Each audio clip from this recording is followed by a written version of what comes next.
Hi, my name is Jeff Pagano, and welcome to Harping on Rugby. This is the 80 plus column. It's what I call a video newsletter, where I usually have a weekly Wednesday waffle on things that are going on with Leinster, Ireland, and the wider rugby world. This week, we're recording on Tuesday. Very boring reasons why. Won't go into them. All you need to know is that if you look here, you'll see a list of topics, and I'm going to spend the next while harping on them. So let's get cracking, okay? First of all, I just want to remind you that if you have bookmarked any of our sites, any of our links, online links, first of all, thank you for doing that. But I just want to make sure you have our latest ones. We've recently updated, and we are now at Linktree, Linktree/Harping on Rugby. Basically, there you will get all the links to all our social media accounts. You'll get our latest podcasts, you'll get our latest blogs, you'll get our latest videos, our latest TikToks. They'll all be available in that one place. So hopefully you do follow us on the social media platforms that you choose. But if you need to find us, or if you need to tell someone else about us, I'd like you to send them there if that's okay. Linktree/Harping on Rugby. Okay. Now, next up, we last year, every Friday after the 5 o'clock news on Dublin South FM, we had a little spot where we basically talked about the latest news from Leinster and Ireland rugby, basically everything from within my wheelhouse, as it were. And we're starting that up again this week, so check it out. Dublin South FM, that's 93.9 FM. After the 5 o'clock news on Friday. So we'll be doing that. Myself and David just have a little chat for a few minutes about all that's going on. And I really enjoyed doing it last year. Really excited about getting back to it this year. So do look out for that. Okay. Now, finally, last bit of housekeeping before we crack on with this week's topics. Our podcast starts this weekend. Season 6 of our podcast. Can't believe this is the 6th season. Season 6 of our podcast kicks off this Sunday night. We're recording our premiere. We've got 2 guests on, relatively new. One has made 2 appearances. One is making his debut. So we're trying to get some fresh input. We've got our regular list of great contributors as well throughout the season. They'll all be coming back. You will see them, but we've got a bit of new input, fresh input, looking into the new season. Leinster, Ireland. What's gonna happen? What are expectations? Thoughts about the squad? What players will be using? Loads to harp on. We'll be having a chat on Sunday evening, so look out for that pod from Monday morning as well. So that's season 6 premiere recording this Sunday. Really excited about that. Okay, now it's time for our feature, which we call the Front 5, which is a selection of 5 eye-catching, egg-chasing quotes and links from around the rugby media landscape. Our first article this week comes from the UK Independent. It's from Harry Latham Coyle. The headline reads, London emerges as a strong possibility to host Nations Championship after Qatar bid turned down. Now, my first reaction seeing this article was, oh, so that's still happening? And it's ironic this comes up now because the Nations League in soccer actually kicked off this week. And so this is another case of, well, soccer does it, so rugby has to do it. I'm not always in favor of that. But when it comes to this Nations Championship, I mean, there's a lot of complaining about it, and a lot of it was justified. It doesn't seem to be offering a lot of test rugby for the lower nations. They're holding off on promotion and relegation for a couple of years. Loads of issues. We've talked about it. But overall, I'd want to give it a chance. And my biggest objection would have been if they did have the final in Qatar. Now they're not doing that. It looks like it's going to be London. For what it's worth, I'd be in favor of that, at least. This article gives you a sense of how this competition is actually going to work. 12 nations will be split into a European conference and a rest of the world conference, with each team playing the 6th entrants in the opposite conference across the July and November test windows. So that's interesting.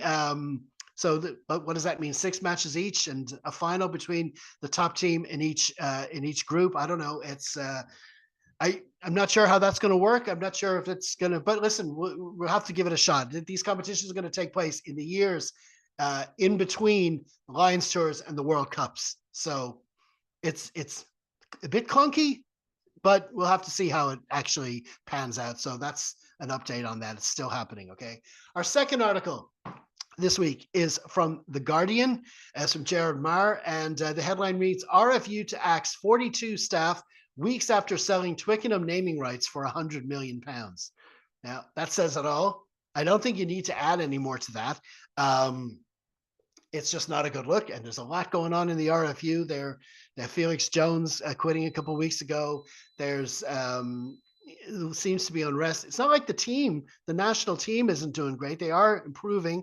They did get to World Cup semifinal. They beat us in the Six Nations. They did reasonably okay down in New Zealand. So things are on the up there, but of course, underneath that, you've got all this turmoil at the RFU. You got Premiership clubs going out of business. It's just not great, and this isn't a good look either. So I just that article stood out to me there. Okay, third article this week. Um, this is a different one. This isn't one I usually kind of pick, but I just thought this was interesting. This is an article from extra.ie. It's from Sean McCarthy. The headline reads, Rugby club planning row as residents object to motor dealer using grounds to park cars. Now that seems a bit weird. It's kind of a local dispute between the residents around a rugby club and the club itself. But the reason this stood out to me is because I do think that as rugby fans, particularly Irish rugby fans, we do have to, as we want to grow the game, we want more to draw more fans into the game. We do have to remember how the game looks from the outside of the bubble. We all live in the bubble, permanent residents, and we follow the news day in, day out. But from outside, there's a lot of perceptions about rugby, and it's an elitist sport, private schools, yada yada, all that stuff. And I don't think this article really helps that. Okay, now the headline is kind of neutral. It just says rugby club planning row as residents objects to motor dealer using grounds to park cars. But when you realize the which rugby club, when you realize where the rugby club is, if you realize where the residents live, the home residents, and even realize what the cars are, you couldn't get more of a rugby as an elite sport story if you tried, because we're talking about Lansdowne Rugby Club having a sort of a row with residents from D4, the Sandymount area of D4, over a business, a car showroom that's based on Shelburne Road in Balls Bridge, parking some of their excess cars on in the rugby where they train for rugby, and those cars happen to be Mercedes-Benz cars. So you're talking now. I do understand that the locals, the big car container lorries come along and they block up the roads and stuff. Obviously, that is an issue for them, and it is bad. I'm talking from a more overall aspect of how this kind of story looks. People reading that, there's a lot of people out there who like to slag off rugby is like, oh, they're all toffs, and this doesn't help with that. That's how I noticed this article, and that's why I'm sharing it. Okay, won't need to go in more than that. As you can see, I always there's a QR code there for all these links, and you can check them out yourselves if you want to find out more about it. Okay. Fourth link this week. Now, every week I try to pick one article that I call clickbait of the week, which I see a headline that doesn't quite match up to the story. I kind of got two this week, and this is the first one. This is from Wales Online. The headline reads, "Watch out, NFL experts make Rhys Zammit feelings clear in live TV debate." Now that makes you think that these NFL experts think that, maybe he can do well in the NFL. I don't think that quite matches what's in the article.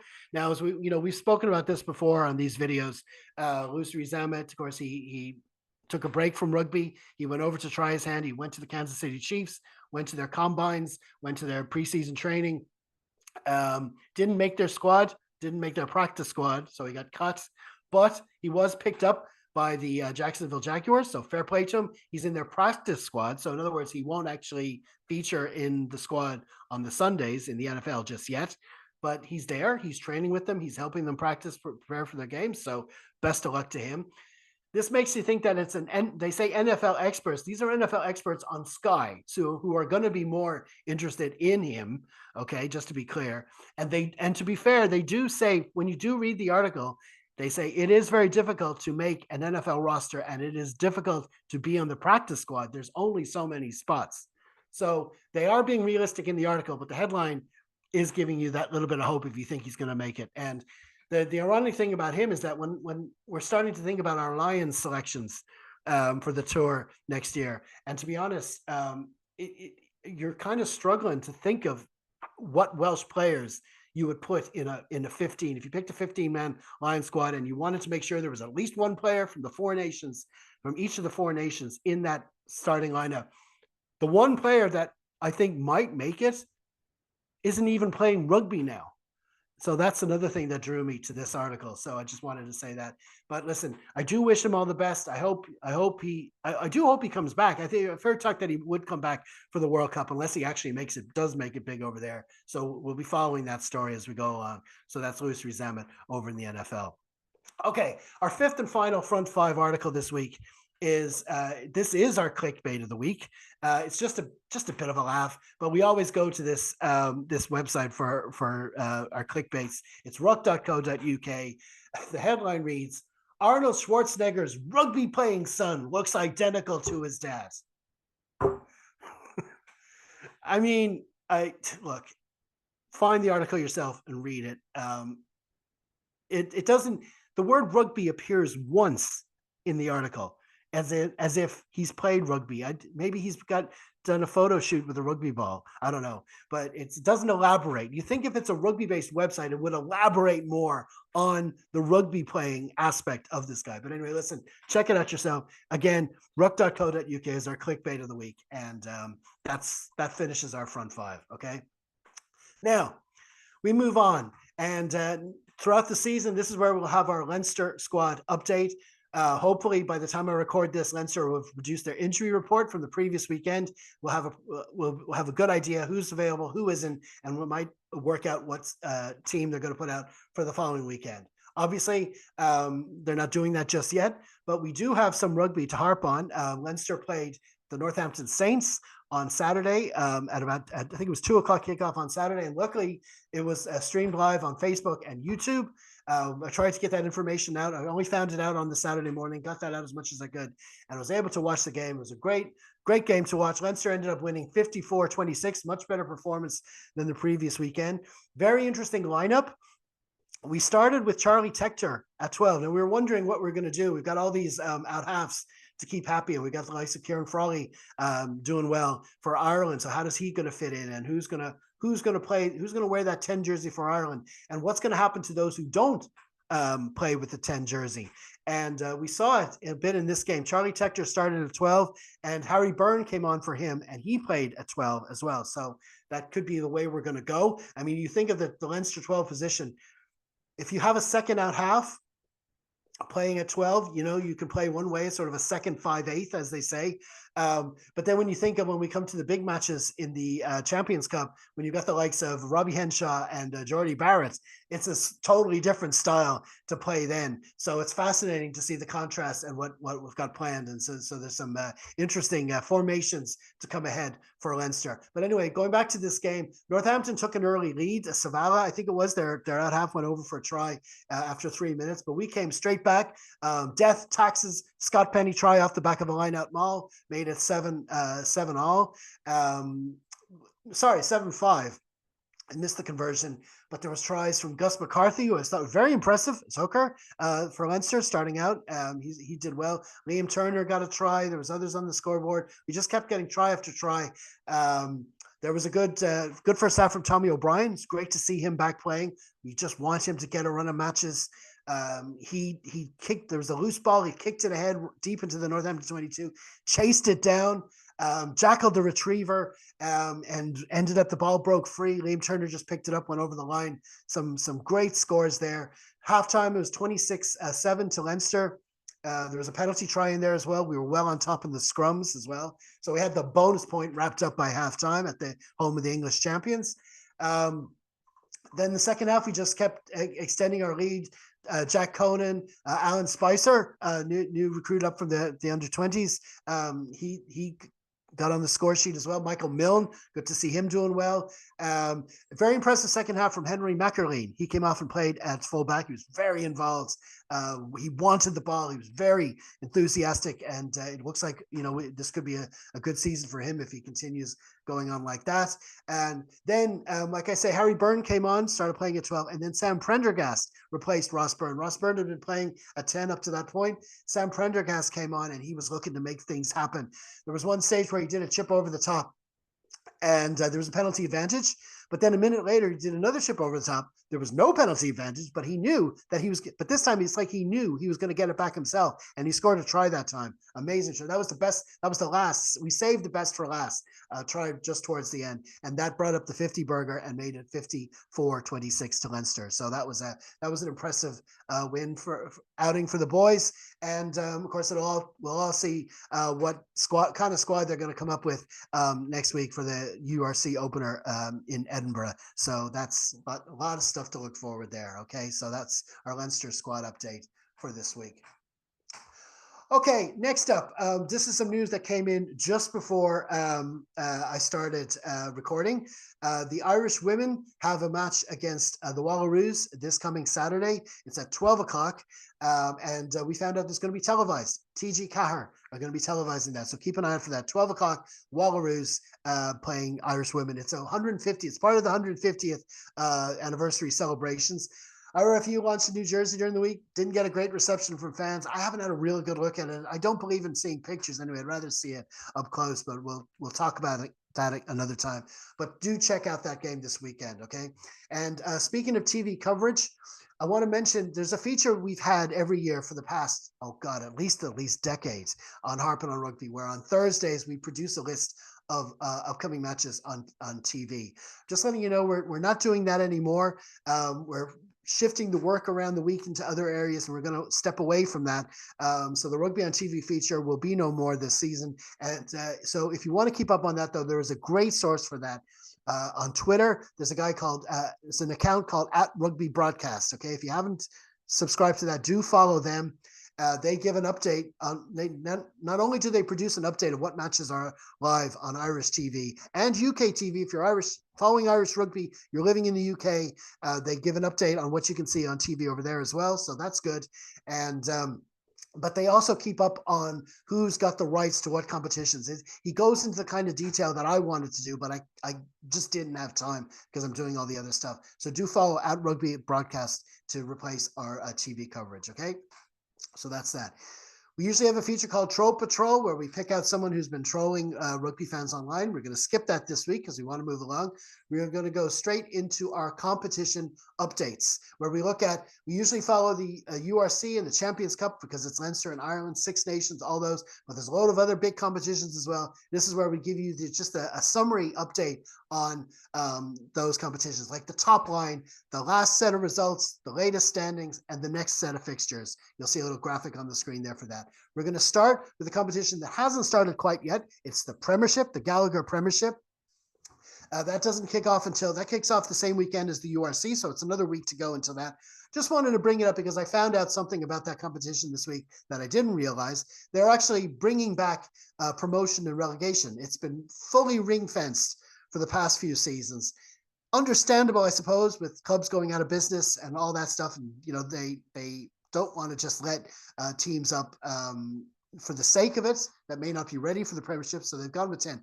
But this year, the bottom club is more than likely going to do a two-legged playoff with the top club from the Championship, with the possibility of a new team coming in. And that's something to look forward to at the end of the season. There is a caveat for that, though, and this caveat really annoys me. The Championship club that to get into the playoff, they do have to meet criteria for getting into the Premiership. And I don't know why they can't check the clubs for that criteria before the season starts so everyone knows where they are. They don't do it until halfway through the season. I can't wrap my head around that. You should start the season knowing where you stand. Before a ball is kicked, all that should be sorted. That's my opinion. But anyway, listen, there is a strong possibility that a club from the Championship will be playing off with the bottom team from the Premiership at the end of the season. We'll see how that pans out. Another annoying thing about the Premiership is that, as you can probably see there in the graphic, the top 8 out of 10 go into the Champions Cup. I do think something needs to be done about that. I don't think that's good enough. That's not what the Champions Cup is meant to be. I know having 8 from each works out with the numbers and stuff, but I still don't think it's right. And hopefully the competition will do something about that. But anyway, Premiership doesn't kick off for another couple of weeks. We will be following Leinster's Champions Cup opponents, Bristol and Bath in particular. Bath will kick off the season against the champions Northampton, so that's a big one. But we'll be following that more with the weeks to come. Okay. Second competition this week is the Top 14. That did kick off last weekend. Of course it did. The Top 14 always starts before all the other competitions and always ends after them because they've got like a million matches each to play. Round one was last weekend. I suppose the biggest result there was possibly, La Rochelle beat Toulon. You had Toulouse, big win over the new club of Van. When it comes to Leinster, of course, Leinster have Claremont. So Claremont are top of the table after one round. They beat POW 39-7. That was the biggest win of the round. And of course, La Rochelle as well. We're going to play them in Europe. So we will be keeping an eye on them as we go through the weeks. I'll be watching those matches to see what kind of rugby they're playing as we get closer to the Champions Cup. I suppose the other result that sticks out is Montpellier. We've been following Stuart Hogg's progress in recent weeks, and he played his first game for Montpellier. They lost. Oh, what a shame. And actually recording on Tuesday, September 10th, this is actually the day of his court case. So you will finally get a chance to see how that pans out and what his future is. He was actually arrested, I think, on Monday ahead of the trial. So we're going to have to, it's a very messy situation. We'll have to see what happens there and whether he's able to continue playing. But we'll see. He finally gets his day in court today, and we'll see what happens. Okay, that's the Top 14. Moving on to staying in France, we're going to quickly go through the Pro D2, which we're going to follow this season. They had round two of their because they play even more league matches, although they don't have Champions Cup, but they play 30 regular season matches. So they had round two. At the end of the round two, there's only 5 clubs left with 2 wins out of 2. And 2 of them actually meet in round 3, Dax and Colomiers. So, and one thing I do notice is that from 2 rounds of the Pro D2 is that it seems very difficult to get that bonus point. The score lines are very close. Only a couple of teams cracked 30 points in this round. And the score lines were very close, 24. There's a lot of losing bonus points. There's a lot of 3-point wins, 4-point wins, 5-point wins, a lot of them. Very close matches right the way through. And so a lot of losing bonus points, but nobody has gotten a try bonus point yet. You have to score 3 more tries than your opponents to get them in France, and nobody has done that yet. Very close contest so far. So I look forward to actually watching some of that action as the season progresses. Okay, next competition is the Rugby Championship, and that had round 4 this weekend. And as you probably know, the biggest match of the weekend was South Africa beating New Zealand. The All Blacks, they were in it right the way through. They didn't score any tries, but they were in it, and they had two bad misses from Damon McKenzie from the tee in the second half. They could have nudged ahead, but the Springboks stayed in it. They got tries from Khaleesi, and towards the end, Malcolm Marks sealed it, and it was a big win. That's a 4th win out of 4. I said that they're of a good chance of winning all 6, and this continues that. They 4 wins out of 4, and as for New Zealand, that's 2 defeats so far. 3 defeats. What am I saying? 3 defeats out of 4. Not a good start at all for the coach, Scott Robertson. So we're going to have to, he's going to need a couple of results. He's going to need he probably will get 2 wins now. He's got the Bledisloe Cup coming up. So that's a good chance for 2 more wins to cause something back there. But next he plays Ireland. So there's a lot of scope for things to go from bad to worse for him. So we'll be following that closely, obviously. But in the other game, my God, what was it? Australia were leading at halftime, but nobody expected this result. I didn't get a chance to see it, but when I saw the scoreline, I was like, what? 67-27. Absolute blowout. Disaster for Joe Schmidt. After getting a win last week, finally getting a win on the board.